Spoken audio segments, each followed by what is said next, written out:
Hello all, welcome back to our channel. So students, in this video we will discuss the important questions of subject industrial relations and labor laws. This subject is only for HR specialization only. The persons who have taken HR specialization, this is the subject you people are having. Okay, so various streams వాళ్ళకి subject ఉండదు, finance or marketing. So in this video particularly we will discuss the important questions and the whole subject question paper pattern ganivandi, case studies, everything we will discuss in this video. Okay, as you know, question paper pattern part A consists of 5 questions. You need to attempt it. Each carries 2 marks. Okay, for 2 marks 5 to 6 lines is enough ma. And in part B 5 questions attempt cheyali, okokati 8 marks. 8 marks ki 1 page or 2 sides is important, and in each question you will have internal choice. 60 marks paper, 2.5 hours is the time duration. Okay, so briefly నేను question paper pattern కూడా explain చేసేస్తాను, because చాలామంది అనుకుంటున్నారు second ఇయర్లో మన question paper pattern వేరేగా ఉంటుందా, case studies ఉండదేమో అనేసి అంటున్నారు. బట్ సేమ్ లైక్ ఫస్ట్ ఇయర్లో ఎలాగైతే ఉంటుందో ఇక్కడ కూడా అలాగే ఉంటుంది. There is no difference in the paper pattern. Okay, and coming back to the case studies. Case studies కూడా ఇంపార్టెంట్ కేస్ స్టడీస్ చెప్పండి అంటున్నారు. కేస్ స్టడీస్ అనేది ఇంపార్టెంట్ అస్సలు ఉండదు, బికాస్ ఓన్గా వాళ్ళు ఇస్తారు కాబట్టి మీరు పారాగ్రాఫ్ చదివి దానికి రిలేటెడ్ అయిన పాయింట్స్తోని మీరు ఆన్సర్స్ రాసి సరిపోతుంది. ఓకేనా?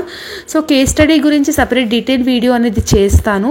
ప్రజెంట్ ఈ వీడియోలో అయితే లాంగ్ క్వశ్చన్స్, మీరు క్వశ్చన్స్ ఎలా అటెంప్ట్ చేయాలి, 2 మార్క్స్ క్వశ్చన్స్ ఎలా చదువుకోవాలి అనేది మాత్రమే డిస్కస్ చేద్దాం. ఓకేనా?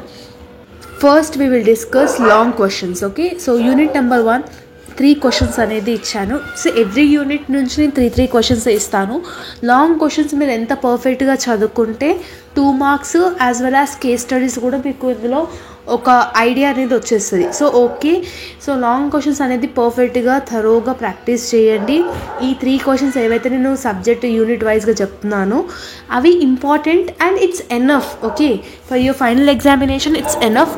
సో మళ్ళా 3 క్వశ్చన్స్ సరిపోతుందని అనకండి, బికాస్ ఈ 3 క్వశ్చన్స్ ఏంటి అని అంటే మీరు ఎలాంటి క్వశ్చన్ వచ్చినా కూడా you will be able to attempt it in your final examination. Okay, so చాలా టాపిక్స్ ఉన్నాయి యూనిట్ వైజ్లో. ఆ టాపిక్స్లో what is important according to that lesson అనేది ఇచ్చి ఉన్నాను. సో ఈ 3 క్వశ్చన్స్ ఏవైతే ఉన్నాయో చదువుకోండి. అండ్ నోట్స్ పీడిఎఫ్ కొంతమంది అడుగుతున్నారు. నోట్స్ పీడిఎఫ్ నేను ఆల్రెడీ టెలిగ్రామ్లో అప్లోడ్ చేసినాను. సిఆర్ మెటీరియల్ది కానీ ఇంకా వేరే కాలేజ్లో నోట్స్ ఇచ్చినాయి కానివ్వండి, ఆ నోట్స్ మీకు అక్కడ అవైలబిలిటీగా ఉంటాయి. ఆ లింక్ నేను డిస్క్రిప్షన్లో ఇచ్చాను. ఎవరికైతే నోట్స్ కావాలో అవి చూసుకోండి. అండ్ లాంగ్ చదువుకుంటే ఈ షార్ట్ క్వశ్చన్స్ ఏవైతే నేను డిస్ప్లే చేస్తున్నానో ఇవి కూడా కవర్ అయిపోతాయి.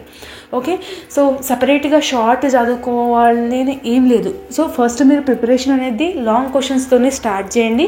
లాంగ్ క్వశ్చన్స్ ఒక్కటే చేయండి. షార్ట్ క్వశ్చన్స్ ఓన్గా రాస్తారు, కేస్ స్టడీ కూడా ఓన్గా రాస్తారు కాబట్టి. సో థియరీ సబ్జెక్ట్స్ కాబట్టి ఉన్న 2.5 టైంలో 5 లాంగ్ 5 షార్ట్ కేస్ స్టడీ రాయాలి అని అంటే it is little bit difficult.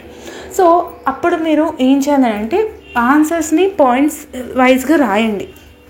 Points వైజ్గా ఎలాబరేట్ చేస్తే మీకు ఈజీగా గుర్తుపెట్టుకోనికి ఉంటుంది, ఈజీగా ఓన్గా రాసే కెపాసిటీ కూడా ఉంటుంది. కాబట్టి ఎప్పుడైనా థియరిటికల్ సబ్జెక్ట్స్లో మీరు points laga rayandi, even in the case studies also. Okay, so this is about the important questions of industrial relationship and labor laws. If you are having any further doubts, let me know in the comment section.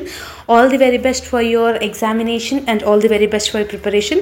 Explanation video kavalante comment section lo comment cheyandi. Thank you so much.